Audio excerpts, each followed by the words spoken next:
ಜೈ ಹಿಂದ್. Karnataka police constable 2026ರ notification ಈಗಾಗಲೇ ಆಗಿದೆ. ಸೊ ಯಾವ ಜಿಲ್ಲೆಗೆ ಎಷ್ಟು ಹುದ್ದೆಗಳಿದಾವೋ ಅದ್ರ ಬಗ್ಗೆನೂ ಕೂಡ ನಾನು ಒಂದು ವಿಡಿಯೋವನ್ನು ಮಾಡಿ ಹಾಕೀನಿ. ಸೊ ಅದು ಕೂಡ ನಮ್ಮ ಯೂಟ್ಯೂಬ್ ಚಾನಲ್ನಲ್ಲಿ ಅವೈಲೇಬಲ್ ಇದೆ, ಅದನ್ನು ನೀವು ನೋಡ್ಬೋದು. ಪೊಲೀಸ್ ಕಾನ್ಸ್ಟೇಬಲ್ 2026ರ ಅರ್ಜಿಗಳು ಪ್ರಾರಂಭವಾಗುವುದು ನಾಳೆಯಿಂದ, ಅಂತಂದ್ರೆ ನಾಳೆ ಸೋಮವಾರ 8 ಜೂನ್ 2026ರಿಂದ ಅಪ್ಲಿಕೇಶನ್ಸ್ಗಳು ಪ್ರಾರಂಭವಾಗ್ತವೆ. ಅಪ್ಲಿಕೇಶನ್ ಹಾಕೋದಕ್ಕಿಂತ ಮುಂಚೆ ಈ ವಿಡಿಯೋವನ್ನು ಪೂರ್ತಿಯಾಗಿ ನೋಡ್ರಿ, ನಿಮ್ಗೆ ಹೆಲ್ಪ್ಫುಲ್ ಆಗಲಿಕ್ಕೆ ಹೋಗ್ತಾ ಇದೆ. ಈಗ ಬಹಳಷ್ಟು ಜನ ಕೇಳ್ತಾ ಇದ್ರು, ಎಚ್ ಕೆ ಮತ್ತು ನಾನ್ ಎಚ್ ಕೆ ಈ ಎರಡೂಗಳಲ್ಲಿಯೂ ಕೂಡ ನಾವು ಅಪ್ಲಿಕೇಶನ್ ಸಲ್ಲಿಸಬಹುದಾ ಅಂತ ಹೇಳಿ ಅದ್ರ ಬಗ್ಗೆ ಡಿಸ್ಕಷನ್ ಮಾಡಲಿಕ್ಕೆ ನಾನು ಈ ವಿಡಿಯೋದಲ್ಲಿ ಹೋಗ್ತಾ ಇದ್ದೇನೆ. ಹಾಗಾದರೆ ಬನ್ನಿ, ಕಂಪ್ಲೀಟ್ ಆಗಿರುವಂಥ ಮಾಹಿತಿ ಈ ವಿಡಿಯೋದಲ್ಲಿ ನಾವು ಪಡಿತಾ ಹೋಗೋಣ. ಕರ್ನಾಟಕ ಪೊಲೀಸ್ ಕಾನ್ಸ್ಟೇಬಲ್ 2026ರ ಒಂದು ಎಕ್ಸಾಮ್ಗೆ ತಯಾರನ್ನು ನಡೆಸುವಂಥ ಅಭ್ಯರ್ಥಿಗಳಿಗೆ ನಮ್ಮಲ್ಲಿ ಒಂದು ಕಂಪ್ಲೀಟ್ ಪ್ಯಾಕೇಜ್ ಅವೈಲೇಬಲ್ ಇದೆ, ಓನ್ಲಿ 1000 ರುಪೀಸ್ದಲ್ಲಿ. ಈ 1000 ರುಪೀಸ್ದಲ್ಲಿ ನಿಮಗೆ ಎಲ್ಲ ಸಬ್ಜೆಕ್ಟ್ಗಳ ರಿಕಾರ್ಡೆಡ್ ಕ್ಲಾಸಸ್ಗಳು ಇರ್ತವೆ, PDF ನೋಟ್ಸ್ಗಳು ಸಿಗ್ತಾ ಇದ್ದಾವೆ, 10 ಮಾಕ್ ಟೆಸ್ಟ್ಗಳನ್ನ ನಾವು KEA ಪ್ಯಾಟರ್ನ್ದಲ್ಲಿ ತೊಗೋತಾ ಇದ್ದೇವೆ. ಪ್ರೀವಿಯಸ್ ಇಯರ್ ಕ್ವಶನ್ ಪೇಪರ್ಗಳು ಇರ್ತವೆ, ಅನಲೈಸಿಸ್ ಕೂಡ ಇರ್ತಾ ಇದೆ. ಓಕೆ, ಸೊ ಇದೆಲ್ಲ ನಿಮಗೆ ಸಿಗ್ತಾ ಇದೆ. ಆಮೇಲೆ ಪ್ರಾಪರ್ ಆಗಿರುವಂತಹ ಗೈಡೆನ್ಸ್ ಮತ್ತು ಮೆಂಟರ್ಶಿಪ್ ಕೂಡ ಈ ಒಂದು ಪ್ಯಾಕೇಜ್ದಲ್ಲಿ ಸಿಗ್ತಾ ಇದೆ. ಸೊ ಹಾಗಾಗಿ ಈ ಒಂದು ಕ್ಲಾಸಸ್ಗಳನ್ನು ಬೇಗನೆ ನೀವು ತೆಗೆದುಕೊಂಡು ನಿಮ್ಮ ಪ್ರಿಪ್ರೇಷನನ್ನು ಒಳ್ಳೆಯ ರೀತಿಯಿಂದ ಮಾಡಬಹುದಾಗಿದೆ. ಸೊ ಈ ಒಂದು ಪ್ಯಾಕೇಜನ್ನು ತೆಗೆದುಕೊಳ್ಳಲಿಕ್ಕೆ ನಮ್ಮ ವಾಟ್ಸಪ್ ನಂಬರ್ಗೆ 8861927838, ಸೊ ಈ ನಂಬರ್ಗೆ ನೀವು ಒಂದು ವಾಟ್ಸಪ್ ಮೆಸೇಜ್ ಮಾಡಬೇಕಾಗುತ್ತೆ, PC 2026 ಅಂತೇಳಿ. ಸೊ ನೀವು ಜಾಯ್ನ್ ಆಗಬೇಕಾಗಿತ್ತು ಅಂತಂದ್ರೆ ಈ ನಂಬರ್ಗೆ PC 2026 ಅಂತೇಳಿ ಮೆಸೇಜ್ ಮಾಡಿರಿ. ನಾವು ಅಲ್ಲಿ ಒಂದು ಸ್ಕ್ಯಾನರನ್ನು ಕಳಿಸ್ತೇವೆ. ಈ ಸ್ಕ್ಯಾನರನ್ನು ಬಳಸ್ಕೊಂಡು ನೀವು ಫೀಸ್ ಪೇಡ್ ಮಾಡಿ ಒಂದು ಸ್ಕ್ರೀನ್ಶಾಟನ್ನು ನಮ್ಗೆ ಇದೇ ವಾಟ್ಸಪ್ ನಂಬರ್ಗೆ ಕಳಿಸಿದ್ರಿ ಅಂತಂದ್ರೆ ನಾವು ನಿಮ್ಗೆ ಕ್ಲಾಸಸ್ ಗ್ರೂಪ್ದಲ್ಲಿ ಜಾಯ್ನ್ ಮಾಡ್ಕೋತೇವೆ. ಸೊ ಕ್ಲಾಸಸ್ ಎಲ್ಲಿರ್ತಾವೆ ಅಂತಂದ್ರೆ ಎಲ್ಲವುಗಳು ಟೆಲಿಗ್ರಾಮ್ ಗ್ರೂಪ್ದೊಳಗಿರ್ತಾವೆ. ಟೆಲಿಗ್ರಾಮ್ ನಮ್ಮದು ಪ್ರೈವೇಟ್ ಒಂದು ಗ್ರೂಪ್ ಇದೆ, ಕ್ಲಾಸಸ್ದು PSI ಪೇಪರ್ 1 ಮತ್ತು PC 2026 ಅಂತೇಳಿ. ಸೊ ಆ ಒಂದು ಗ್ರೂಪ್ದಲ್ಲಿ ನಿಮಗೆ ಆ್ಯಡ್ ಮಾಡ್ತೀವಿ. ಅಲ್ಲಿ ಎಲ್ಲ ಕ್ಲಾಸಸ್ಗಳು ರಿಕಾರ್ಡೆಡ್ ಕ್ಲಾಸಸ್ಗಳು ಇರ್ತಾವೆ. ಅಲ್ಲಿ ನೀವು ಏನು ಮಾಡ್ಬೋದು, ಎಲ್ಲ ಕ್ಲಾಸಸ್ಗಳನ್ನು 1 by 1 ಪ್ರತಿ ಸಬ್ಜೆಕ್ಟದ್ದು ಕೂಡ ಅಲ್ಲಿ ನೋಡ್ಬೋದಾಗಿದೆ. ಈ ಒಂದು ಪ್ಯಾಕೇಜ್ ಜೊತೆಗೆ ನಿಮಗೆ ರಿಕಾರ್ಡೆಡ್ ಕ್ಲಾಸಸ್ಗಳು ಅಷ್ಟೇ ಅಲ್ಲದ PDF notes, mock test, previous year question paper, proper ಆಗಿರುವಂಥ ಗೈಡೆನ್ಸು ಎಲ್ಲನೂ ಕೂಡ ಸಿಗ್ತಾ ಇದೆ. ಟೈಮನ್ನು ವೇಸ್ಟ್ ಮಾಡದೆ ಬೇಗನೆ ಇರುವಂಥದ್ದು ಈ ಒಂದು ಪ್ಯಾಕೇಜನ್ನು ತೆಗೆದುಕೊಂಡು ನೀವು ನಿಮ್ಮ ತಯಾರನ್ನು ನಡೆಸ್ಬೋದು. ಬಹಳ ಕಡಿಮೆ ರೇಟದಲ್ಲಿ, ಕಡಿಮೆ ಫೀಸ್ದಲ್ಲಿ ನಿಮಗೆ ಈ ಕಂಪ್ಲೀಟ್ ಪ್ಯಾಕೇಜನ್ನು ಕೊಡಾಕತ್ತೀವಿ. ಸೊ ಎಲ್ಲ ಸಬ್ಜೆಕ್ಟ್ ಕವರ್ ಆಗಿರ್ತೈತಿ. ಈ ಪ್ಯಾಕೇಜ್ದೊಂದಿಗೆ ನೀವು ಬೇರೆ ಯಾವುದೇ ಬುಕ್ಸ್ಗಳನ್ನು ತೆಗೆದುಕೊಳ್ಳುವಂಥ ಅವಶ್ಯಕತೆ ಇರೋದಿಲ್ಲ.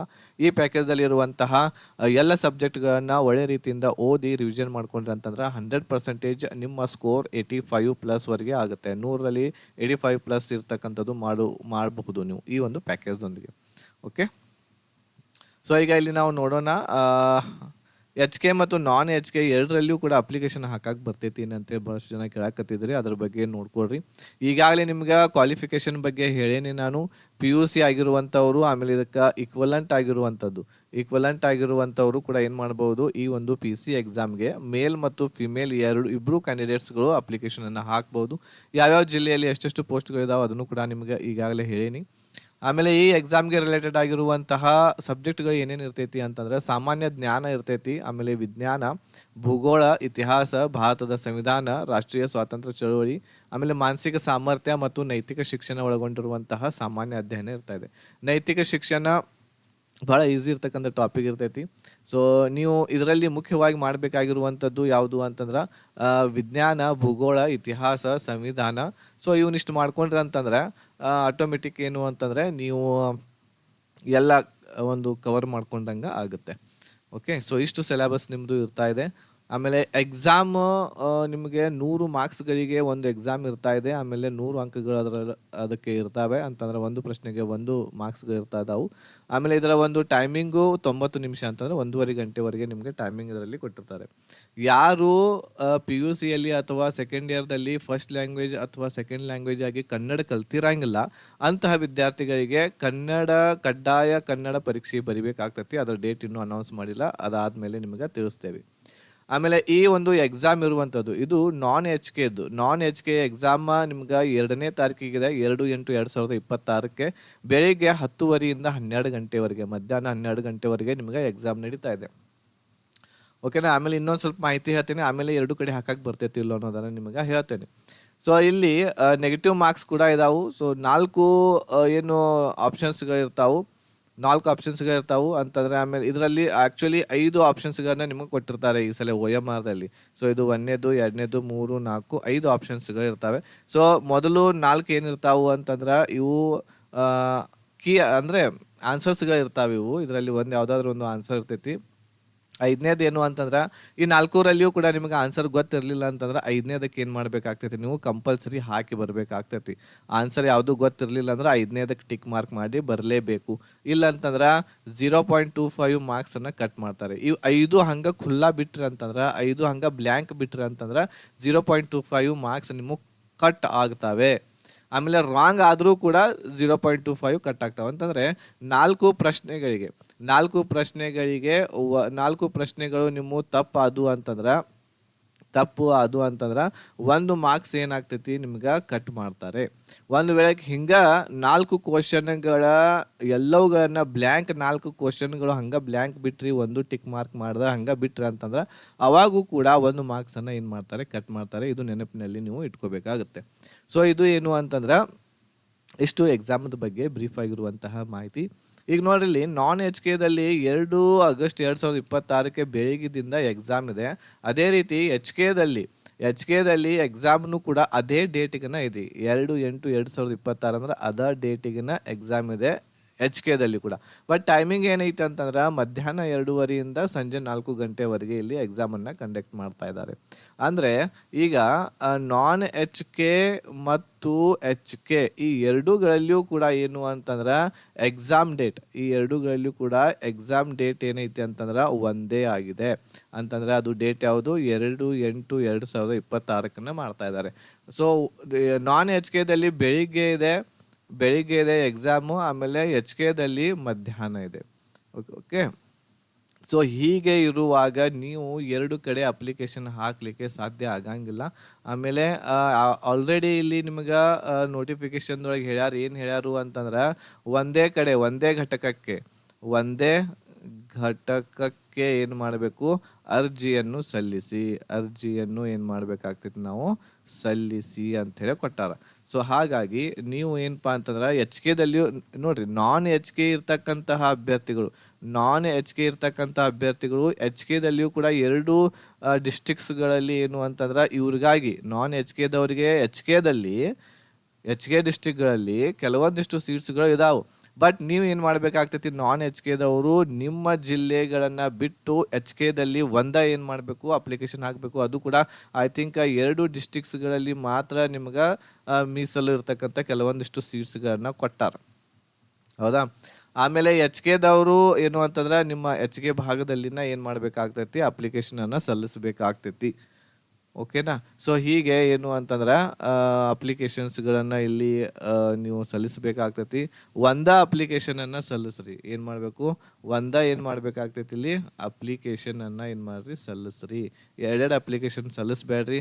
ಆಮೇಲೆ ಏನಾದರೂ ತೊಂದರೆ ಆಯಿತು ಅಂತಂದ್ರೆ ಎರಡೂಗಳನ್ನ ರಿಜೆಕ್ಟ್ ಮಾಡುವಂತಹ ಸಾಧ್ಯತೆ ಇರ್ತೈತಿ. ಅದ್ರ ಸಲುವಾಗಿ ಕಡೆ ಅಪ್ಲಿಕೇಶನನ್ನು ಸಲ್ಲಿಸ್ರಿ. ನಿಮ್ಮ ಕೆಟಗರಿಯನ್ನು ನೋಡ್ರಿ, ನಿಮ್ದು ಯಾವ್ದು ಕೆಟಗರಿ ಐತಿ, ಸೊ ಆ ಕೆಟಗರಿಯಲ್ಲಿ ಅತಿ ಹೆಚ್ಚು ಸೀಟ್ಸ್ಗಳು ಯಾವ ಜಿಲ್ಲೆಗೆ ಇದಾವೋ ಆ ಜಿಲ್ಲೆಗೆ ನೀವು ಅಪ್ಲಿಕೇಶನನ್ನು ಸಲ್ಲಿಸ್ರಿ. ಓಕೆ. ಈಗ ಉದಾಹರಣೆಗೆ ಕೆಟಗರಿ 1 ಈ ಒಂದು ಕೆಟಗರಿಯಲ್ಲಿ ಉದಾಹರಣೆಗೆ ಎಲ್ಲಿ ಅಂತಂದ್ರೆ ಬೆಂಗಳೂರಲ್ಲಿ ಅತಿ ಹೆಚ್ಚು ಸೀಟ್ಸ್ಗಳಿತ್ತು ಅಂತಂದ್ರೆ ಅಲ್ಲಿ ಅಪ್ಲಿಕೇಶನ್ ಸಲ್ಲಿಸ್ರಿ. ಓಕೆ. ಒಂದು ಎಕ್ಸಾಂಪಲ್ ಹೇಳಾಕತ್ತೀನಿ ನಾನು ನಿಮಗೆ, ನೋಡ್ಕೋರಿ ಅದು ಕೆಟಗರಿ 1 ಎಲ್ಲಿ ಅತಿ ಹೆಚ್ಚಿದಾವು. ಸೊ ಅದನ್ನ ನೀವು ನೋಡಿಕೊಂಡು ಅಪ್ಲಿಕೇಶನ್ ಸಲ್ಲಿಸಿ. ಹೀಗೆ ಪ್ರತಿಯೊಬ್ಬರು ತಮ್ಮ ಕೆಟಗರಿದಲ್ಲಿ ಇರುವಂತಹ ಸೀಟ್ಸ್ಗಳನ್ನ ನೋಡ್ಕೊಂಡು ಏನು ಮಾಡ್ರಿ ಅಂತಂದ್ರೆ ಅಪ್ಲಿಕೇಶನ್ಸ್ಗಳನ್ನ ಸಲ್ಲಿಸ್ರಿ. ಆಮೇಲೆ ನಿಮ್ಮ ಕೆಟಗರಿಯಲ್ಲಿ ಒಂದು ವೇಳೆ ನಿಮ್ಮ ಕೆಟಗರಿಯಲ್ಲಿ ಯಾವುದೇ ರೀತಿ ಇರುವಂತಹ ಸೀಟ್ಗಳು ಇರಲಿಲ್ಲ. ಈಗ ಒಂದು ಉದಾಹರಣೆಗೆ ಯಾವುದು ಅಂತಂದ್ರೆ ST ಕೆಟಗರಿದು ಯಾವುದೂ ಸೀಟ್ ಅವ್ರು ನಿಮ್ಮ ಜಿಲ್ಲೆಯಲ್ಲಿ ಇರಲಿಲ್ಲ ಅಂತಂದ್ರೆ ಬೇರೆ ಜಿಲ್ಲೆಗೆ ಸಲ್ಲಿಸ್ತೀರಿ ನೀವು, ಹೌದಾ. ಈಗ ನಿಮ್ಮ ಜಿಲ್ಲೆಯೊಳಗಡೆ ನೀವು ಸಲ್ಲಿಸ್ಬಿಡ್ತೀರಿ, ಬಟ್ ಅಲ್ಲಿ ST ಕೆಟಗರಿಗೆ ಯಾವುದೇ ರೀತಿ ಇರುವಂತಹ ಸೀಟ್ ಇರೋಂಗಿಲ್ಲ.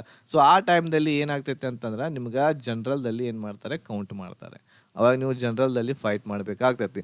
ಈಗ ಇನ್ನೊಬ್ರದ್ದು ಪ್ರಾಬ್ಲಮ್ ಏನೇನಿರ್ತೈತಿ ಅಂತಂದ್ರೆ ಕಾಸ್ಟ್ ಇನ್ಕಮ್ ಇರೋಂಗಿಲ್ಲ, ಕಾಸ್ಟ್ ಇನ್ಕಮ್ ಸರ್ಟಿಫಿಕೇಟ್ ಇರೋಂಗಿಲ್ಲ ಅಥವಾ ತೆಗೆಸಿರಂಗಿಲ್ಲ. ಅಂತಹ ವಿದ್ಯಾರ್ಥಿಗಳ ಕಾಸ್ಟ್ ಇನ್ಕಮ್ ಇರಲಿಲ್ಲ ಅಂತಂದ್ರೆ ನೀವು GMದಲ್ಲಿ ಅಪ್ಲಿಕೇಶನ್ ಸಲ್ಲಿಸ್ರಿ. GMದಲ್ಲಿ ಅತಿ ಹೆಚ್ಚು ಸೀಟ್ಸ್ಗಳು ಎಲ್ಲಿದಾವೆ ಅಲ್ಲಿ ನೋಡಿ ನೀವು ಅಪ್ಲಿಕೇಶನನ್ನು ಸಲ್ಲಿಸ್ರಿ. ಓಕೆ, ಜನರಲ್ದಲ್ಲಿ ಬರ್ತೀರಿ. ಈಗ ಉದಾಹರಣೆಗೆ ನಾನು 2A ಕ್ಯಾಟಗರಿದಾಗ ಇದ್ದೀನಿ, ಬಟ್ ನನ್ನ ಹತ್ರ ಇನ್ಕಮ್ ಕಾಸ್ಟ್ ಸರ್ಟಿಫಿಕೇಟ್ ಇಲ್ಲ. ಸೊ ಅವಾಗ ನಾ ಏನು ಮಾಡ್ತೀನಿ ಅಂತಂದ್ರೆ GMದೊಳಗನ ಅಪ್ಲಿಕೇಶನ್ ಸಲ್ಲಿಸಬೇಕಾಗ್ತೈತಿ. ಎಲ್ಲಿ GMದಲ್ಲಿ ಅತಿ ಹೆಚ್ಚು ಸೀಟ್ಸ್ಗಳು ಇರ್ತಾವೋ ಅಲ್ಲಿ ನಾನು ನೋಡ್ಕೊಂಡು ಏನು ಮಾಡ್ತೀನಿ ಅಂತಂದ್ರೆ ಅಪ್ಲಿಕೇಶನನ್ನು ಸಲ್ಲಿಸ್ತೇನೆ. ಓಕೆ, ಸೊ ಈ ರೀತಿ ಇರ್ತವೆ. ಮತ್ತೆ ಏನಾದರೂ ಡೌಟ್ಸ್ಗಳಿದ್ರೆ ಈ ಅಪ್ಲಿಕೇಶನ್ ಹಾಕೋದಕ್ಕೆ ಈ ಒಂದು ವಿಡಿಯೋದ ಕೆಳಗಡೆ ಕಮೆಂಟನ್ನು ಮಾಡಿರಿ, ಅದಕ್ಕೆ ನಾನು ರಿಪ್ಲೈ ಖಂಡಿತ ಮಾಡೇ ಮಾಡ್ತೇನೆ. ಬಟ್ ಏನು ಅಂತಂದರೆ ಒಳ್ಳೆ ರೀತಿಯಿಂದ ಸ್ಟಡಿ ಮಾಡಿರಿ, ಅಪ್ಲಿಕೇಶನ್ ಹಾಕುವಾಗ ಜಾಗರೂಕತೆಯಿಂದ ಅಪ್ಲಿಕೇಶನ್ ಹಾಕಿರಿ. ನಿಮ್ಮ ಮಾರ್ಕ್ಸ್ಗಳಾಗಿರ್ಬೋದು ಅಥವಾ ನಿಮ್ಮ ಡೇಟ್ ಆಫ್ ಬರ್ತ್ ಆಗಿರ್ಬೋದು, ಹೆಸರಾಗಿರ್ಬೋದು, ಎಲ್ಲವೂ ಕರೆಕ್ಟಾಗಿ ತುಂಬ್ರಿ. ಕೆಲವೊಬ್ರು ಏನು ಮಾಡ್ತಾರೆ ಅಂದರೆ ಎಲ್ಲ ಡಾಕ್ಯುಮೆಂಟ್ಸ್ಗಳನ್ನ ಸೈಬರ್ ಕ್ಯಾಫೆಗೆ ಕೊಟ್ಟು ಮನೆಗೆ ಹೋಗ್ಬಿಡ್ತಾರೆ. ಅವರು ರಾತ್ರಿ ಕುಂತು ನಿದ್ದೆಗನ್ನಾಗ ಹೆಂಗೆ ಬೇಕಾದಂಗೆ ಅಪ್ಲಿಕೇಶನನ್ನು ಹಾಕ್ತಾರೆ. ಆಮೇಲೆ ಅದನ್ನು ಕರೆಕ್ಷನ್ ಮಾಡೋಕ್ಕೂ ಬರೋಂಗಿಲ್ಲ. ಬೈ ಚಾನ್ಸ್ ನಿಮ್ಮದು ಸೆಲೆಕ್ಷನ್ ಆಯಿತು ಅಂತಂದರೆ ಡಾಕ್ಯುಮೆಂಟ್ ವೆರಿಫಿಕೇಷನ್ದಲ್ಲಿ ನಿಮ್ಮನ್ನ ರಿಜೆಕ್ಟ್ ಮಾಡ್ತಾರೆ. ಅವಾಗ ಎಲ್ಲ ಕೈಗೆ ಬಂದಿದ್ದ ತುತ್ತು ಬಾಯಿಗೆ ಬರಲಿಲ್ಲ ಅಂದಂಗೆ ಆಗ್ತೈತಿ. ಸೊ ಅದರ ಸಲುವಾಗಿ ನೀವು ಅಪ್ಲಿಕೇಶನ್ ಹಾಕುವಾಗ ಜಾಗರೂಕತೆಯಿಂದ ಅಪ್ಲಿಕೇಶನನ್ನು ಏನು ಮಾಡಿರಿ, ಸಲ್ಲಿಸ್ರಿ. ಓಕೆನಾ, ರೈಟ್. ಸೊ ಮತ್ತೆ ಏನಾದರೂ ಡೌಟ್ಸ್ಗಳಿದ್ರೆ ನನಗೆ ಕಮೆಂಟ್ ಮಾಡಿರಿ. ಅದಕ್ಕಿಂತ ಮುಂಚೆ ನೀವು ಈ ಒಂದು ನಮ್ಮ ಕೋರ್ಸ್ಗೆ ಜಾಯಿನ್ ಆಗಿ ಬೇಗನೆ, ಸೊ ಓನ್ಲಿ 1000 ರುಪೀಸಲ್ಲಿ ಆಫರ್ ಫೀಸ್ದಲ್ಲಿ ಕೊಡಕತ್ತೇವೆ, ಲಿಮಿಟೆಡ್ ಆಫರ್ ಐತಿ. ಸೊ ಹಾಗಾಗಿ ಬೇಗನೆ ಜಾಯ್ನ್ ಆಗಿ 1000 ರುಪೀಸಲ್ಲಿ ಎಲ್ಲ ಸಿಲೆಬಸ್ ನಿಮ್ಗೆ ಎಲ್ಲೂ ಕೂಡ ಸಿಗೋದಿಲ್ಲ. ಸೊ ಹಾಗಾಗಿ ನಮ್ಮಲ್ಲಿ ಎಲ್ಲ ಬಡ ವಿದ್ಯಾರ್ಥಿಗಳಿಗೆ, ಗ್ರಾಮೀಣ ವಿದ್ಯಾರ್ಥಿಗಳಿಗೆ, ಗ್ರಾಮೀಣದಲ್ಲಿ ಇರುವಂತಹ ಎಲ್ಲ ಮಹಿಳೆಯರಿಗೆ, ಹುಡುಗಿಯರಿಗೆ ಅನುಕೂಲ ಆಗಲಿ ಅನ್ನುವ ದೃಷ್ಟಿಯಿಂದ ಈ ಒಂದು ಪ್ಯಾಕೇಜನ್ನು ನಾವು ನಿಮ್ಗೆ 1000 ರುಪೀಸಲ್ಲಿ ಕೊಡಾಕತ್ತೀವಿ. ಮನೆಯಲ್ಲಿ ಕೂತ್ಕೊಂಡು ನೀವು ಆರಾಮಾಗಿ ಸ್ಟಡಿಯನ್ನು ಮಾಡ್ಬೋದು. ಸೊ ಈ ಕ್ಲಾಸಸ್ಗಳಲ್ಲಿ ಏನಾದರೂ ಡೌಟ್ಸ್ಗಳಿದ್ರೆ ಇಲ್ಲಿ ನಮ್ಮ ನಂಬರ್ ಇರ್ತೈತಿ, ನನ್ನ ಪರ್ಸ್ನಲ್ ನಂಬರ್ ಐತಿ. ಸಂಜೆ 6 ಗಂಟೆ ನಂತರ ನೀವು ನನಗೆ ಕಾಲ್ ಮಾಡಿರಿ ಅಂತಂದ್ರೆ ನಾವು ನಿಮಗೆ ಅದಕ್ಕೆ ರಿಪ್ಲೈ ಮಾಡೇ ಮಾಡ್ತೇನೆ. ಓಕೆನಾ. ಸೊ ಈ ಒಂದು ವಿಡಿಯೋ ನಿಮಗೆ ಇಷ್ಟ ಆಗಿತ್ತು ಅಂತಂದ್ರೆ ಲೈಕ್ ಮಾಡಿರಿ, ಶೇರ್ ಮಾಡಿರಿ, ನಿಮ್ಮ ಎಲ್ಲ ಫ್ರೆಂಡ್ಸ್ಗಳಿಗೂ ಕೂಡ ಇದ್ರ ಬಗ್ಗೆ ಹೇಳ್ರಿ. ಆಮೇಲೆ ಯಾರಿನ್ನೂ ಕ್ಲಾಸಸ್ಗಳಿಗೆ ಜಾಯ್ನ್ ಆಗಿಲ್ಲ ಬೇಗನೆ ಜಾಯ್ನ್ ಆಗ್ರಿ. ಆಮೇಲೆ ನಿಮ್ಮ ಫ್ರೆಂಡ್ಸ್ಗಳು ಕೂಡ ಬಹಳಷ್ಟು ಜನ ಸರ್ಚ್ ಮಾಡ್ತಿರ್ತಾರೆ ಕ್ಲಾಸಸ್ಗಳು ಎಲ್ಲಿದಾವು ಏನು ಅಂತೇಳಿ, ಹೇಗೆ ಅಂತೇಳಿ. ಸೊ ಅವ್ರಿಗೂ ಕೂಡ ಇದ್ರ ಬಗ್ಗೆ ಮಾಹಿತಿಯನ್ನು ತಿಳಿಸ್ರಿ. ಈ ವಿಡಿಯೋವನ್ನು ಆದಷ್ಟು ಎಲ್ಲರೂ ಕೂಡ